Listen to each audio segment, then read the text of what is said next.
The night of the Doctor. On the day I killed him, the Doctor was a happy man. Though, since what made him happy was a distress call from a terrified woman who died less than 7 minutes later, my conscience is clear. At the time, he was in his 8th and final incarnation.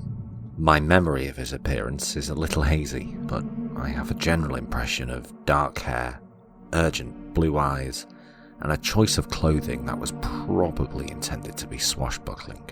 I think there were long boots, possibly a waistcoat, and certainly one of those overcoats with the kind of collar that young men turn up against the wind in the hope that someone might use the word Byronic.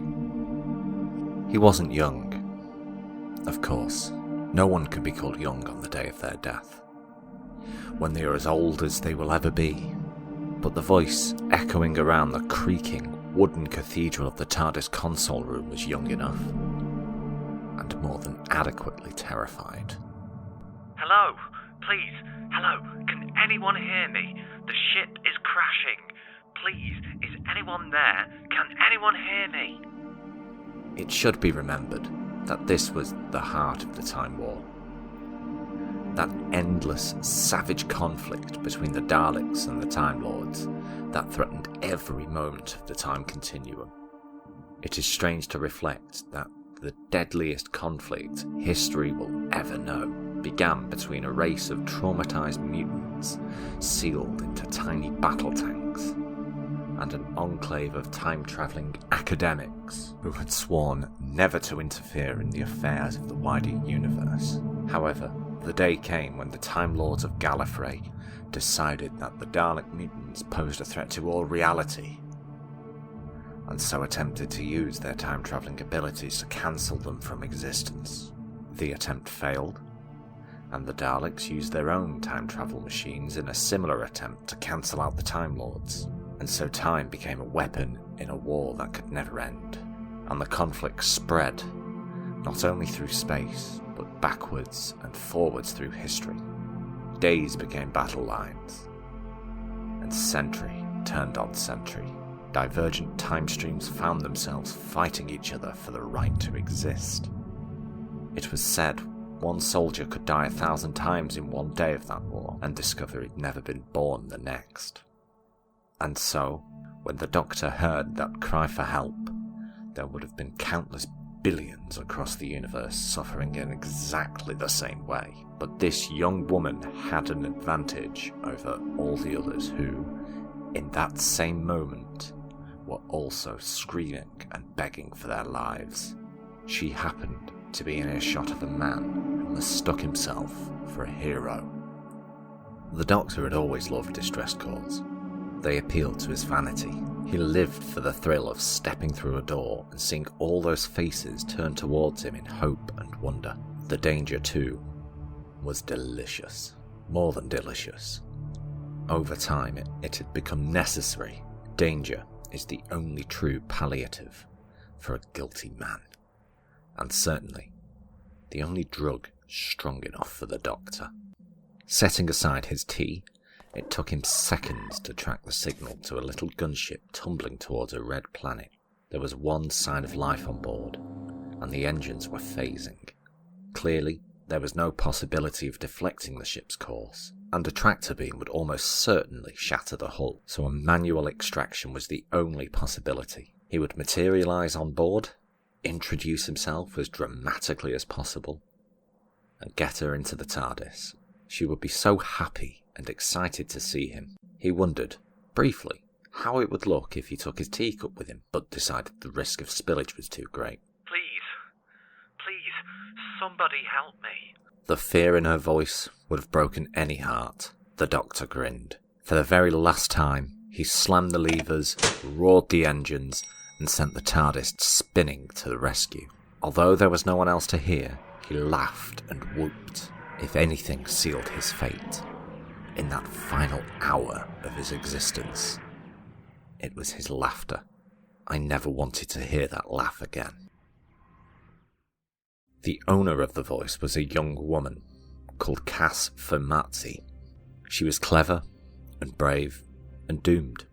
In later years, when I was able to return her remains to what was left of her family, I learned that she had grown up on one of the farm planets of the Gazrond belt and had stowed away on a star freighter at the age of 14 to see the wonders of the universe, and found there were no wonders left. Instead, there was a war that threatened all reality.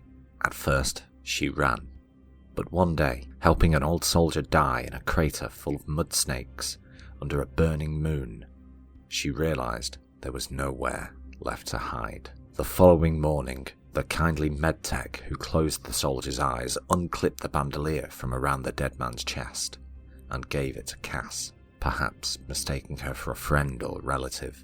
Cass took the bandolier, tightened it around herself, and decided to start running in the opposite direction.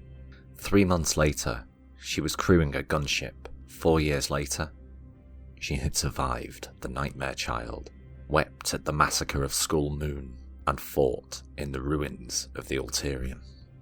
On the last day of her life, she and her crew successfully repelled a Dalek fleet from the feeding hives of the Vantros. But then, as they flew to safety, found themselves under attack from one of the Time Lord battle cruisers, now as indiscriminate in their slaughter as the Daleks themselves.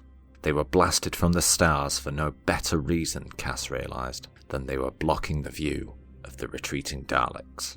She'd been the only one who didn't panic. She'd teleported the crew to the safety of the nearest planet, and, with no one left to teleport her, and realising that a safe crash landing was now an impossibility, she'd finally asked for help.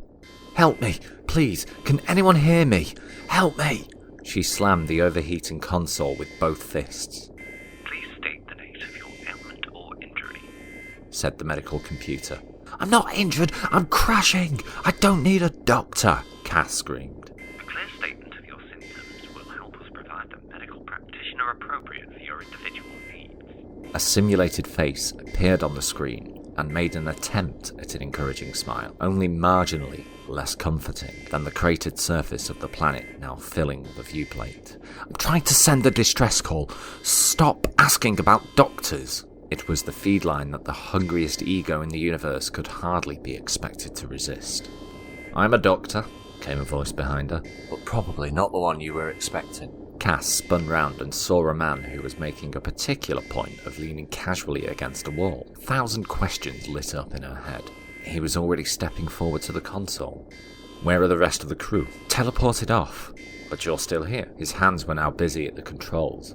Was he checking she was telling the truth? I teleported them. Why you? Everyone else was screaming." He looked at her and smiled like she'd passed a test. "Welcome aboard." Aboard what? "I'll show you." And suddenly he had taken her hand. When did she tell him that was okay? And she was yanked out of the command chair.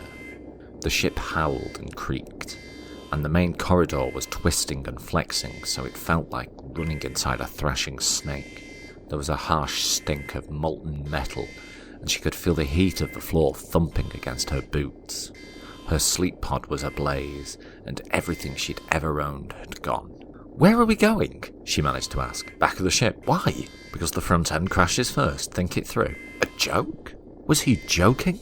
Was this man wasting breath on jokes right now? And where the hell did he come from anyway? Hang on, did that mean he had a way off the ship? She felt a dangerous surge of hope, and in that moment, with a stomp of iron, the rest of the corridor disappeared. A blast door had slammed across in front of them, blocking their path, and finally Cass knew she was going to die. "Oh, why did you do that?" she heard him muttering, but he sounded only mildly irritated, like a man trying to reason with a fugitive bar of soap in a bath. "Emergency protocols," she found herself explaining like it even mattered now. There was a silver rod in his hand, and he buzzed it at the door. "What's your name?" he asked. Was he making conversation? Did he really think she was in the mood for a chat? "Cass." Oh, apparently she was. "You're young to be crewing a gunship, Cass?" No, she wasn't telling him her life story. This was not the time. "I wanted to see the universe." "Is it always like this? Why was she talking to him?" "If you're lucky," he grinned. And then the door was grinding open. Cass barely had time to wonder how he'd done it, before he grabbed her hand again and they were stumbling to a halt in front of... What the hell was that? It looked like a tall, blue crate, wooden, with panels and barred windows. Absurdly, there were printed the words "Public Police Call Box" above a pair of doors. And was that really a light on top? And there was something else. Although Cass had never seen this box before, something stirred inside her like a race memory. Even a newborn knows to love the sunshine and fear the storm, and with the same ancient certainty, she knew what this battered old crate meant. To her, to everyone, it was purest evil. He was pulling her towards it now. Instinctively, she pulled back. "It's all right," he was saying, reaching for the blue doors. "It's bigger on the inside." And then she understood the fear she felt. "What did you say? Bigger on the inside? Is that what you said? Yeah, come on, you'll love it. Is that..." The word choked in her throat for a minute. Even on a crashing ship, moments from death, it was a word that felt too dangerous to speak out loud. "Is that a TARDIS?" Oh, the look on his face. A wounded infant. The memory of better days and lost magic. "Yes," he said, "but you'll be perfectly safe, I promise." She wrenched her hand from his. "Don't touch me." He started to reach for her again, but the look in her eyes stopped him cold. "I'm not part of the war," he said. "I swear, I never have been." "You're a Time Lord," he was. It was so obvious. The arrogance, the presumption. "Yes, but I'm one of the nice ones." Oh, and now he thought he could be charming. Could they never understand what they were? "Get away from me. Look on the bright side, I'm not a Dalek." She looked at him and felt the universe shift. "But no. This is too much. I am old, and perhaps I'm getting carried away." Truthfully, no one can ever know for sure what was going through Cass's mind that moment, but I do think I can guess. For us all, there is a hill somewhere on which we would gladly die. If we are blessed, one day we will find it beneath our feet. That day had come for Cass. "Dalek, Time Lord, who can tell the difference anymore?" she said, and stepped backwards through the door. She slammed her hand on the red button and activated the incursion seal. Her ship, like all others, had been proofed against Time Lords, and now it was time to see if it worked.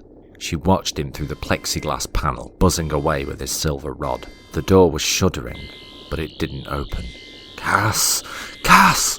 "It's deadlocked. Don't even try. Just open it. Please, I only want to help." To help? How could he think that anyone would believe that? "Go back to your battlefield. You're not finished yet. Some of the universe is still standing." The joy of saying those words, of seeing them impact. "I'm not leaving the ship without you." Those pleading blue eyes. That hunger to be trusted. More than that. To be worshipped. To be adored. Oh dear God, was she supposed to think he was a hero now? They were all the same. Those vain, willful children with their two hearts. But was he really going to stay and burn with her? Well, if that's what he wanted. Cass Fermazzi smiled and felt the last moments of joy she would ever feel as she said, "Then you're going to die right here." Best news all day. The ship was grinding and shrieking around her. The heat and light grew fiercer, but now it was exciting. "Cass!" he was shouting. "Cass!" Yeah, she thought, smiling into his silly, anguished face. Say my name, Time Lord, and die. Which is exactly what the Doctor did. Though not for the last time that day.